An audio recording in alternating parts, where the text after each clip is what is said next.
Enough is a lie. It sounds like peace. It works like a cage. The moment you say it, something in you stops. Not your comfort, your growth. Machiavelli understood this centuries ago. A prince who stopped expanding was already losing. Not later, immediately. This is not a video about greed. This is a video about a trap. The trap disguised as wisdom, disguised as maturity, disguised as finally being at peace with what you have. Most people will hear the word enough and think it sounds healthy. It is not healthy. It is the exact moment ambition curdles into maintenance, the exact hinge where a person who was once building quietly starts only protecting. And protecting is not the same as growing, no matter how much it resembles it from the outside. This is not motivation. This is a warning. By the end of this video, you will understand why the wealthiest people who stay wealthy never actually say the word enough. Why the ones who do say it are usually the ones a decade away from losing everything they built, and why the real danger was never wanting too much. It was stopping too soon and calling it contentment. The word that ends everything. There is a specific sentence that ends more fortunes than bad luck ever does, and it does not sound like an ending at all. It sounds like relief. I have enough now. I don't need more than this. This is where I stop. Say it out loud and it sounds like the wisdom of a man who has finally learned what matters. Machiavelli would have heard something else entirely. The sound of a prince announcing to himself and to every rival watching him that he had stopped fighting for his own position. Enough is not a measurement. It has no fixed number attached to it, no threshold that gets crossed the same way for any two people. It is a psychological permission slip, granted by the mind to itself, that says the work of building is finished and what remains is simply holding on to what was already won. The trouble is that holding on and building are not two settings on the same machine, one gentler than the other. They are opposite directions of motion. A person who declares enough has not slowed down. He has reversed, because nothing that is only held, never added to, ever actually stays the same size. It erodes. This is the part almost nobody wants to hear, because it sounds ungrateful, even cruel, aimed at people who have worked hard and simply want to rest. But rest and enough are not the same word wearing different clothes.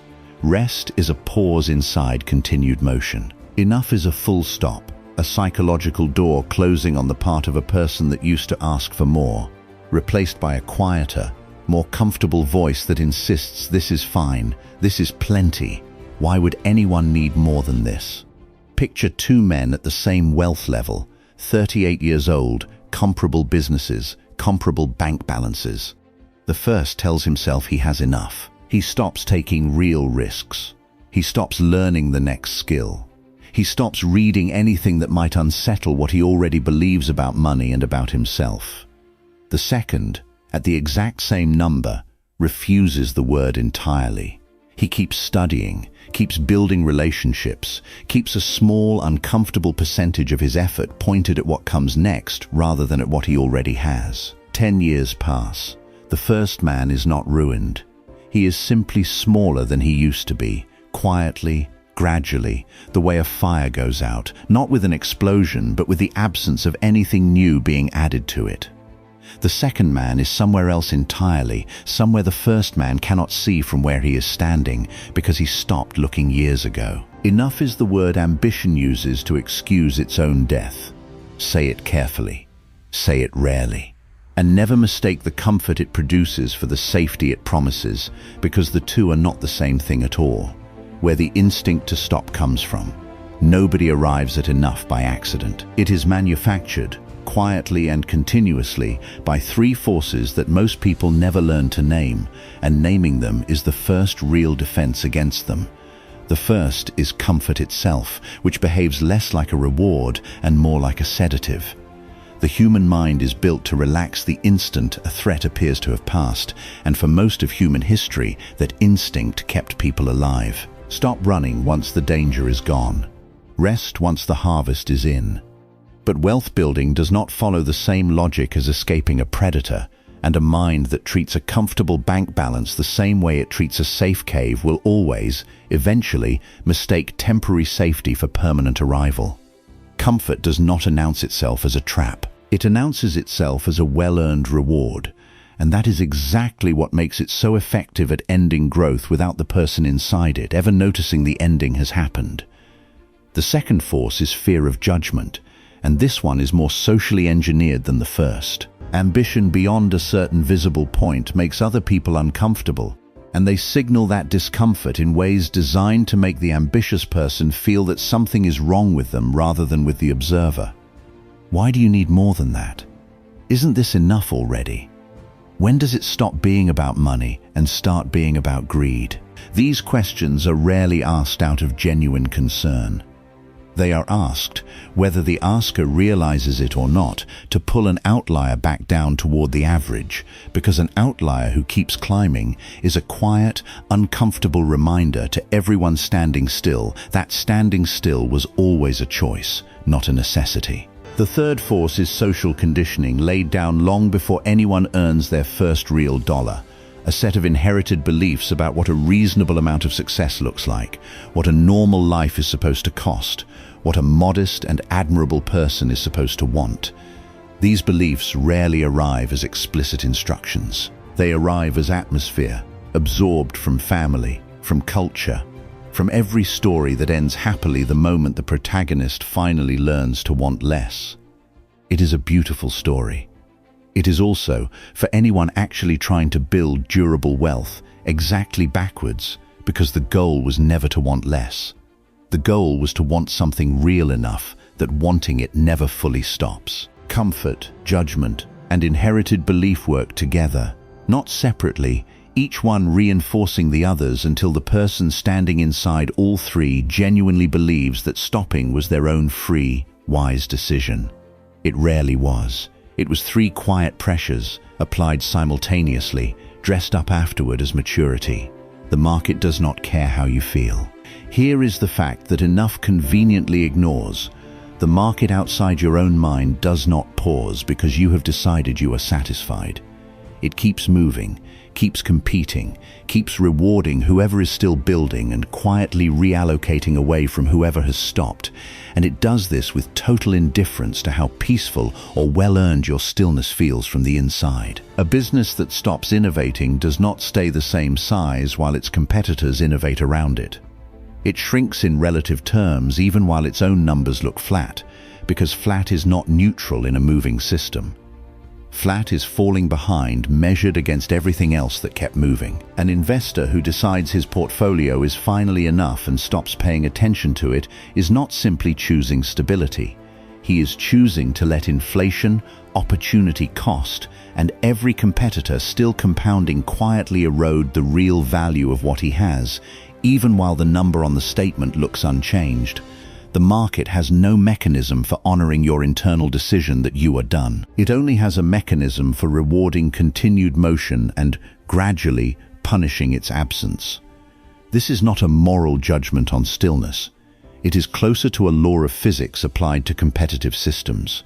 Consider two craftsmen running comparable workshops in the same town. The first reaches a level of income that satisfies him and stops refining his methods, stops seeking new techniques, stops caring who else in town is getting better. The second, at the same income, keeps sharpening. He is not desperate. He is not unhappy with what he has.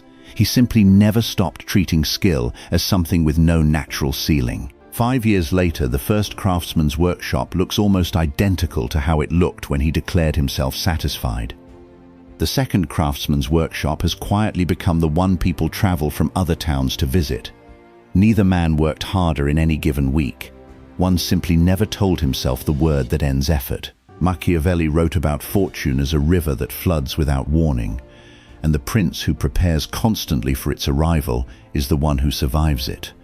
A prince who believes he has already built enough defenses stops reading the water, stops reinforcing the banks, stops training for the flood that fortune always eventually sends. When it arrives, and it always arrives, the prepared prince absorbs it as a setback. The satisfied prince absorbs it as a catastrophe, precisely because he stopped building the very capacity that would have let him withstand it. The difference between contentment and stopping.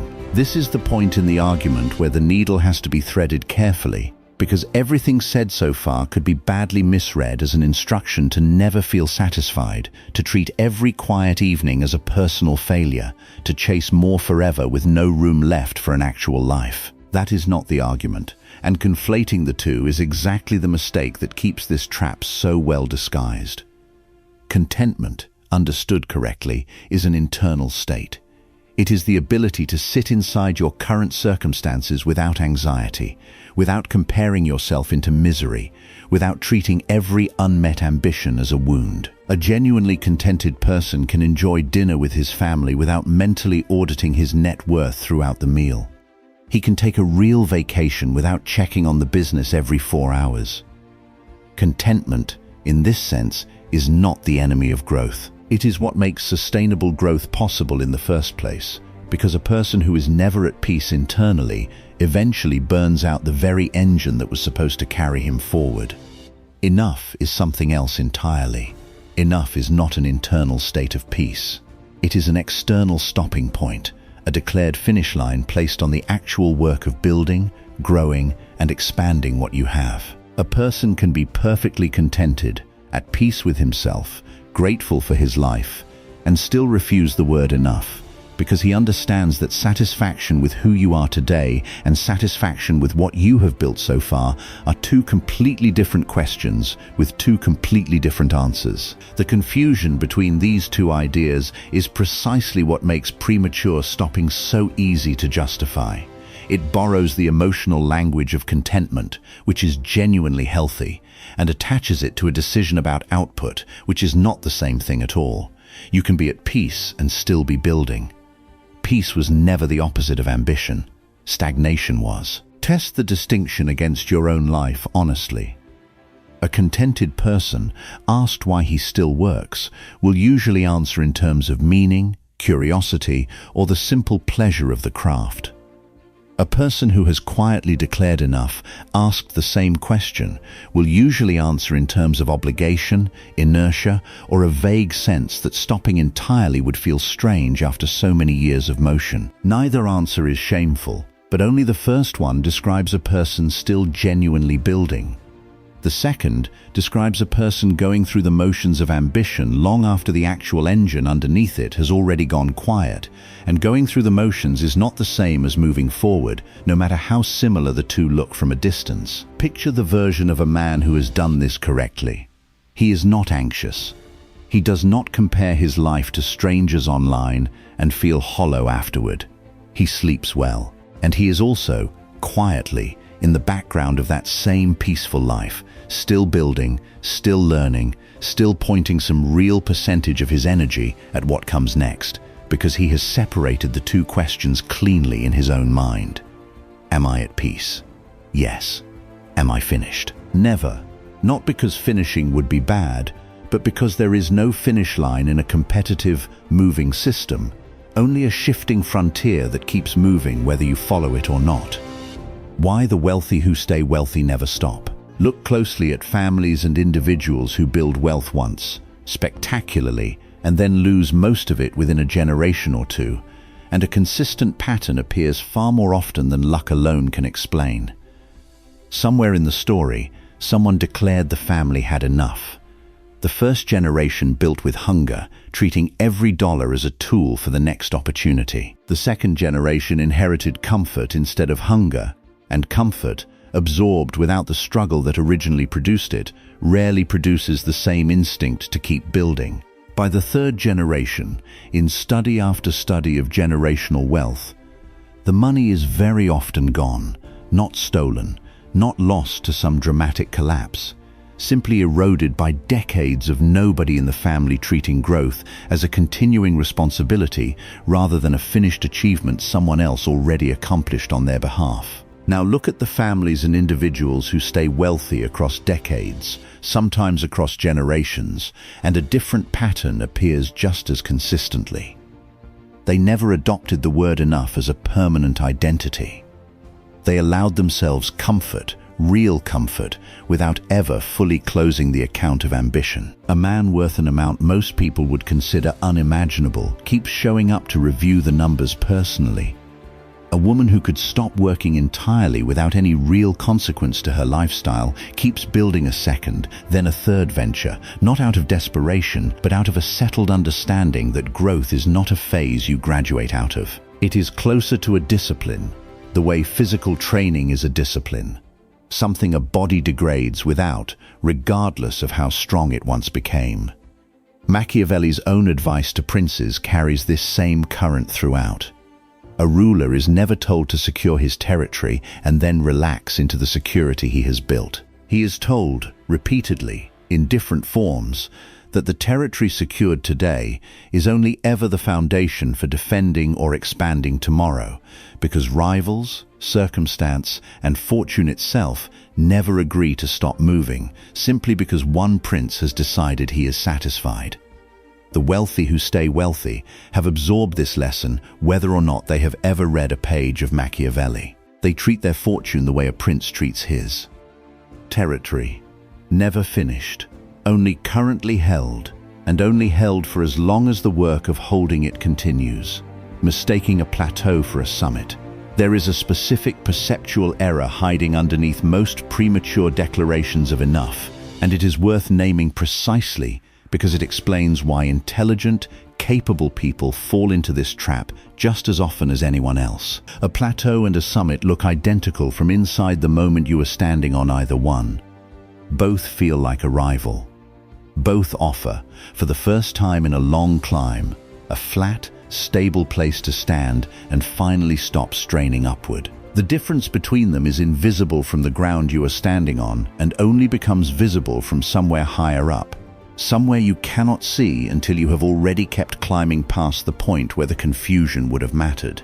A summit is a genuine endpoint, the actual top of whatever mountain a person set out to climb. A plateau is a temporary flat stretch on the way to a summit that is still much higher up, still hidden behind the next ridge, still entirely reachable by someone willing to keep moving instead of unpacking a permanent camp on the first flat ground he found. The tragedy of enough is how often it gets declared on a plateau, while the person declaring it genuinely, sincerely believes he has reached a summit. He is not lying to himself out of laziness. He is making an honest perceptual mistake, and the mistake feels exactly like certainty from the inside. Consider a business owner who reaches a comfortable 7-figure revenue and, standing at that particular height for the first time in his life, genuinely cannot picture what would come next. The view from here looks like the top. Everyone he grew up around would consider this success beyond anything they imagined for him. It feels, in every sense available to him in that moment, like a summit. What he cannot see from that exact flat stretch of ground is the next ridgeline entirely hidden behind the one he is currently standing on. The 8-figure operators, the entirely different category of opportunity that only becomes visible to someone who keeps climbing rather than settling permanently into the first comfortable clearing he found. This is why the instinct to declare enough should be treated with suspicion rather than trust the moment it arrives. Not because the feeling is fake, but because the feeling of arrival is mechanically identical, whether you are standing on a summit or a plateau. The only way to tell the difference is to keep walking a little further and see whether new ground appears. A summit stays a summit no matter how far you keep walking past it, because there is nowhere higher to find. A plateau reveals itself the instant you take 10 more steps and the ground starts climbing again. Most people never take those 10 steps, and the reason is rarely laziness. It is that the plateau, once reached, comes with its own quiet chorus insisting there is nothing more to see, delivered by friends, by family, by an inner voice that has finally, after years of strain, been given permission to relax. Climbing those final 10 steps requires actively distrusting a chorus that sounds in every way like support. That is a strange, uncomfortable thing to ask of anyone, which is exactly why so few people ever ask it of themselves. The fragility of the first shock. Every person who declares enough and stops building is, whether he realizes it or not, making a quiet bet against the future ever containing a serious disruption. This bet has a terrible track record. Markets correct. Industries get disrupted by technology nobody saw coming 2 years earlier. Health fails without warning. Relationships end and split what took decades to build. Governments change the rules. The specific shape of the disruption is unpredictable, but the certainty that some disruption eventually arrives is about as close to guaranteed as anything in a human life gets. And a person who has stopped building has also, quietly, stopped developing the capacity that would let him absorb that disruption without it becoming a catastrophe. Growth is not only about accumulating more, it is about building the muscle of adaptation itself, the skill of solving new problems, the network of relationships that can be called on when circumstances shift, the reserve of capability that only gets maintained through continued use.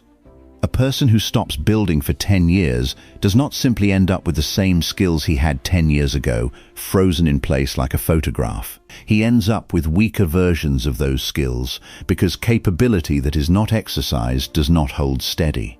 It atrophies, quietly, the same way an unused muscle does, invisible until the exact moment it is finally needed and discovered to be far less reliable than it once was. Picture two men, both hit by the same sudden shock, a market collapse that wipes out a significant portion of both of their holdings in the same week.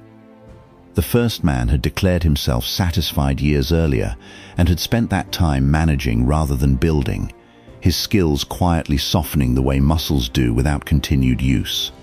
The shock does not just cost him money. It costs him the confidence and capability to rebuild quickly, because the part of him that once knew how to build from nothing has been dormant for years and takes real time to wake back up.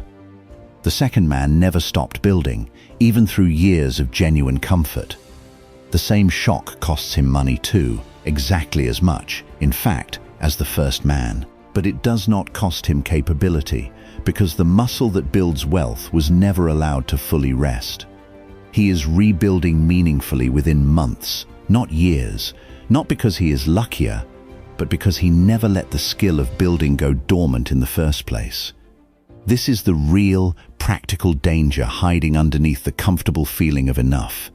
It is not that satisfaction is bad. It is that satisfaction, left unchecked and mistaken for a finish line, quietly disarms the exact capability a person will eventually need again, at a moment they did not get to choose and cannot postpone.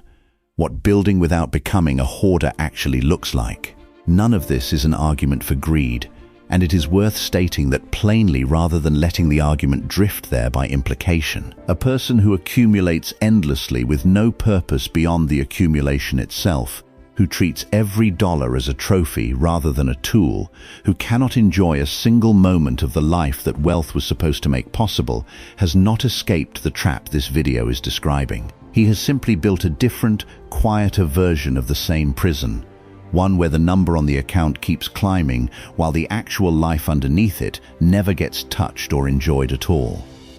The distinction that matters is between building towards something and hoarding for its own sake, and the difference is visible in what the growth is actually for. A person building without becoming a joyless hoarder still takes the vacation. He still shows up fully for the people who matter to him. He still allows real enjoyment of the wealth already created, spending some of it deliberately on a life worth living rather than treating every expenditure as a leak in an otherwise perfect system. What he refuses is the belief that enjoying today requires permanently closing the door on tomorrow.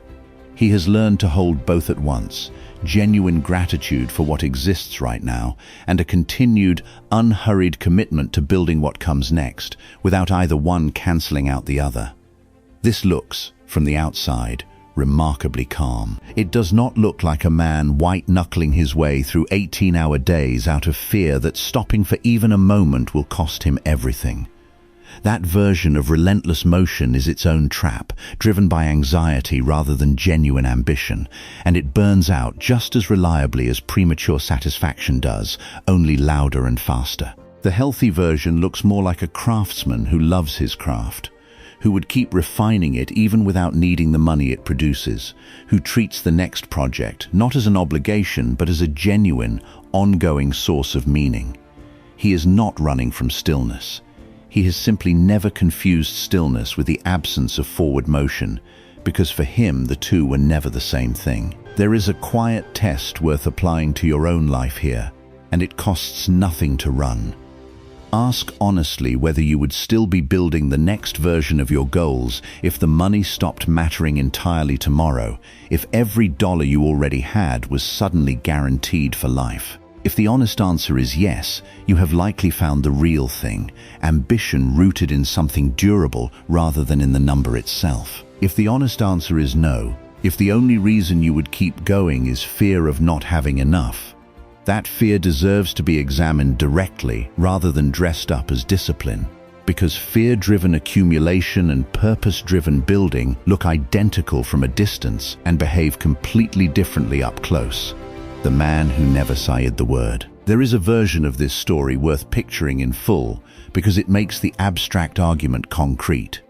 A man builds a modest trading business from almost nothing, working brutal years to establish it, and by his early 40s reaches a level of comfort his younger self would have called impossible. He could, at this point, say the word. He has every reasonable justification available to say it. Nobody watching his life from the outside would question the decision even slightly. He does not say it. Not because he is unhappy, not because comfort feels foreign to him, but because he has come to see the word itself as a kind of quiet surrender dressed up as wisdom. He takes the vacation. He is genuinely present at his daughter's wedding, entirely undistracted by the business for those 2 days, because he has learned that presence and ambition are not actually in competition with each other the way he once feared they might be. And the following Monday, without drama, without announcing anything to anyone, he is back at the table studying the next opportunity, not because he needs the money, but because the studying itself, the building itself, has become part of who he understands himself to be. 20 years later, the business he refused to call finished has become something his early 40s self could not have pictured any more clearly than his 20s self could have pictured the version he eventually reached at 40. Not because he chased more out of fear or hunger that never healed, because he never let a single comfortable, well-earned plateau convince him it was the summit. He kept climbing, calmly, without anxiety, treating the climb itself as part of a well-lived life rather than a punishment to be endured until enough finally arrived. Enough never arrived, because he stopped waiting for it to, and in its place he found something sturdier. A life built on continued motion rather than a finish line that was always, quietly, going to be a lie the moment he crossed it. That is the real inversion sitting at the center of everything this video has argued. Enough feels like wisdom and functions like an ending. Contentment feels like acceptance and, done correctly, functions like fuel. The two get confused constantly because they share a vocabulary of peace, but only one of them actually lets you keep building while you feel it. If this shifted the way you see the finish line you've been quietly waiting to cross, then don't stop here, because what you've heard in this video is only the surface. There are deeper layers to psychology, influence, and wealth that simply can't be explored fully in one video. Not because they don't exist, but because most people aren't ready to hear them. That's why most stay average. If you're not one of them, then subscribe, because every video here is designed to sharpen your mindset, increase your value, and separate you from the crowd. No fluff, no noise, just strategy. Most people will watch this and move on. A few will stay and change. Decide which one you are.